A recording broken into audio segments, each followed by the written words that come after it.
गुरु महाराज चाहिए क्या चाहिए? काम क्रोध मद लोभ मोह बिनस जहिय अहमेव, नानक प्रभु शरणागति कर प्रसाद गुरुदेव। हे गुरु महाराज, ये नानक को दास पदवी तो दे ही दी है, परंतु काम क्रोध मद लोभ मोह माश्चर्य को मुझसे हटा दीजिए, मेरे ऊपर कृपा कर दीजिए, ताकि मैं असलियत में मानवता को प्राप्त हो सकूं। मानवता को बिगाड़े और क्रोधी तो है, क्योंकि क्रोध तामस है और तामसी प्रवृत्ति राक्षसों की होती है, दैत्यों की होती है, दानवों की होती है। मानव की प्रकृति तो बड़ी सरल और शुद्ध होती है। इसलिए काम क्रोध मद लोभ मोह विनस जइये अहमेव, नानक प्रभु शरणागति कर प्रसाद गुरुदेव। ऐसा उन्होंने मांगा।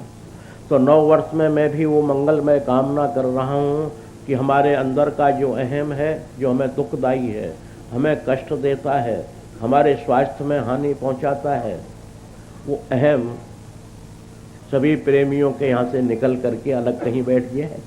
और कभी कभी आ जाए, कभी कभी आ जाए मेहमान की तरह तो कोई हर्ज नहीं है, पर अधिक समय तक वो भारी रहे तो अच्छी चीज़ है। यही मेरी मंगलमय कामना है। मेहमान की तरह तो आ जाता है, कोई बात नहीं, हमें भी आ जाता है। तो मेरे प्रेमियों, सन 2001 के लिए मैंने कहा कि अंक गणित के हिसाब से भी ये 3 मंगलमय है, और मंगलों को भी मंगल करने वाला वो भगवान नारायण है। मंगलम मंगला नाम योग, जो मंगलकारी देवता हैं उनको भी मंगल देने वाला वो भगवान श्री हरि नारायण है। उनके हम शरणागति हैं सभी, और उनकी शरणागति में राम शरण नहीं एको व्याधा। जब भगवान श्री राम, भगवान श्री हरि, भगवान श्री नारायण की शरणागति में जीव आ जाता है तो वहाँ एक भी व्याधा नहीं रहती, वो धीरे धीरे सब व्याधाएं नष्ट हो जाती हैं। प्रश्न उठता है कि जब हम शरणागति होने के बाद भी व्याधाएं हैं, ये व्याधाएं नहीं मानी जाती। ये तो हमारे पिछले जन्म के किए हुए कर्मों का थोड़ा फल है। हमारे शिष्य लोग कहते हैं, ऐसा सुनने में आता है कभी कभी कि जी हम शरणागत हैं और हर तरह से परम सिद्ध के शिष्य हैं, फिर भी ये दुख आ जाते हैं, ये कष्ट आ जाते हैं। पर हरि कृपा से, हरि शरण से वो हमारा बचाव हो गया और हमें किंचित मात्र उसका भोग भोगना पड़ गया।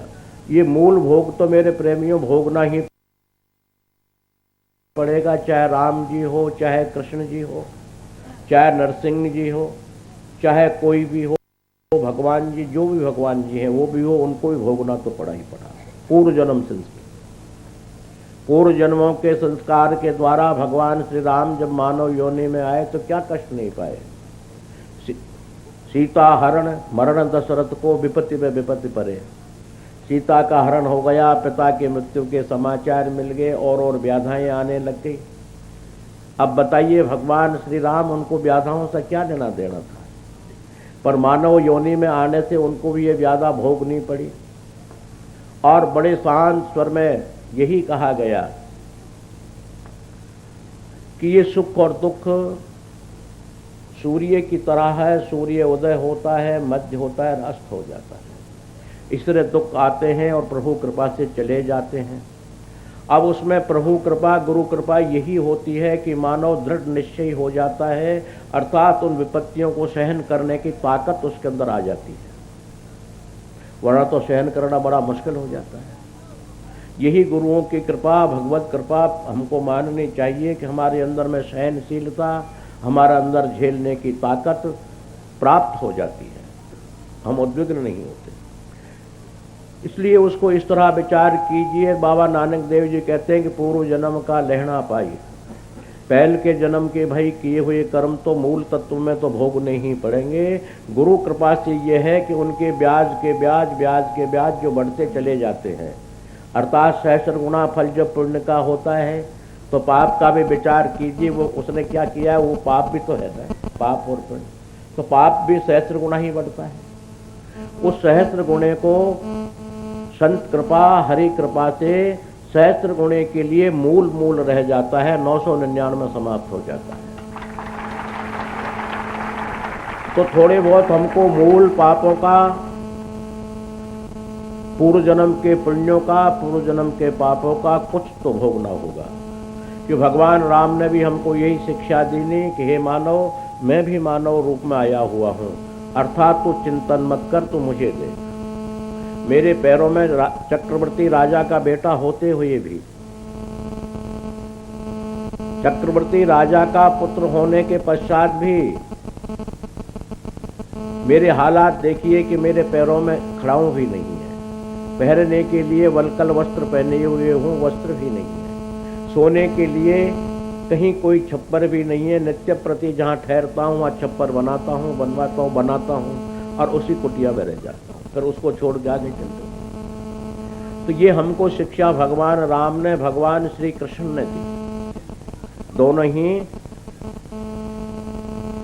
वैभव अवतार थे, जो पूर्ण वैभवशाली दोनों, और वैभवशाली होने के बाद भी हमें जनजीवन को ये शिक्षा प्रदान करी कि हे मानव, तू ही इतना विचलित क्यों होता है। हम परब्रह्म होने के बाद भी इस मानव शरीर में आकर के ये शिक्षा दे रहे हैं। हम आप लोगों के लिए उस प्रभु से, महामा आदि शक्ति लक्ष्मी जी से, क्योंकि लक्ष्मी सर्वे गुणा कांचन आश्रयंती, जितने भी गुण हैं वो लक्ष्मी के अंदर ही मौजूद होते हैं। महामा की अनुकंपा से ही सब कुछ होता है। और जो आज आप बैठे हैं वो श्री संप्रदाय में ही बैठे हुए हैं। श्री नाम है लक्ष्मी का, जो भगवान नारायण के साथ श्री देवी रहती हैं, उन्हीं का नाम श्री है, और वो श्री संप्रदाय में आप बैठे हुए हैं। ये मूल संप्रदाय है, वो लक्ष्मी नाथ समारंभा, लक्ष्मी से ही प्रारंभ होती है, श्री देवी से प्रारंभ होती है। क्यों? या श्री स्वयं सुकृतिनाम भवने सुलक्ष्मी पापात्मनाम कृतधियाम हृदये सुबुद्धि। वो महामा कौन? श्री देवी। जब कृपा करती है मानव के ऊपर, तो या श्री स्वयं सुकृतिनाम, अच्छे कर्म वो ही करा सकती है। बिना लक्ष्मी के बिना न यज्ञ होते हैं, न दान होता है, न पुण्य होता है, बड़ा मुश्किल हो जाता है। या श्री स्वयं सुकृतिनाम, अच्छे कर्म कराने के लिए वही उपलब्ध है। भवनेषु लक्ष्मी, भगवान श्रीमन नारायण के लिए जब लक्ष्मी जी थोड़ी सी रुष्ट हो गई तो उनको भी दिव्यलोक छोड़ करके और त्रिपत बालाजी यहाँ आना पड़ा। लक्ष्मी के उसी से नाराजी से तो आना पड़ा नहीं। तो लक्ष्मी जब नहीं होती है, जब मानव का नाम कर्जदार हो जाता है, कर्जदार, और जब लक्ष्मी होती है तो उसका नाम धनाढ्य हो जाता है, बिल्कुल नाम बदल जाते हैं। या श्री स्वयं सुकृतिनाम भवनेषु लक्ष्मी पापात्मनाम कृतधियाम हृदये सुबुद्धि, महान पापियों के लिए भी पुण्यात्मा बना देती है, और जिनके हृदय में लेश मात्र बुद्धि नहीं है पर उसको बुद्धिमान बना देती है। कृतधियाम हृदये सुबुद्धि। श्रद्धा सताम कुलम जनः प्रभवश्य लज्जा, कुल खानदान की लज्जा रखने वाली वही है। श्रद्धा सताम, श्रद्धा और सत्य को भी कायम रखने वाली लक्ष्मी है। जो लक्ष्मी का अभाव होता है तो हमें निरर्थक बस झूठ बोलनी पड़ती है। जो लक्ष्मी के अभाव में झूठ तो बोलनी पड़ती है, कि कहीं किसी से लेना देना है, झूठ बोल के लेना देना है।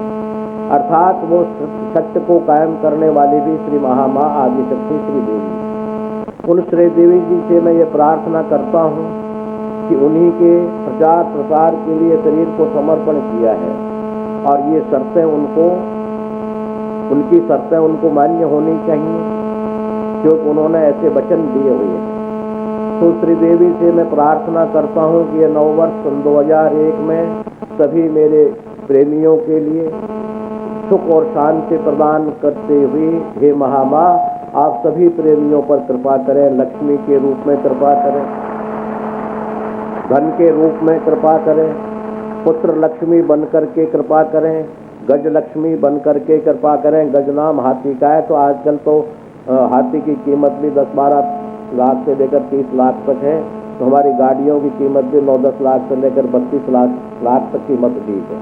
तो हाथी ही है ये, वो हाथी कहते हैं। उस युग के हाथी वो थे, आज के युग हाथी है।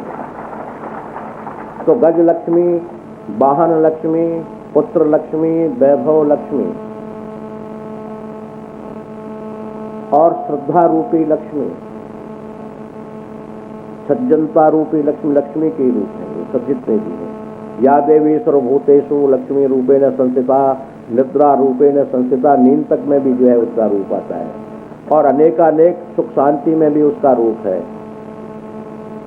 तो मैं उनसे प्रार्थना नववर्ष में कर रहा हूँ, प्रार्थना नहीं अपितु मेरे प्रेमियों आप लोगों के समक्ष उसकी कृपा की प्राप्ति के लिए प्रार्थना कर रहा हूँ, और वो प्राप्ति अवश्य है।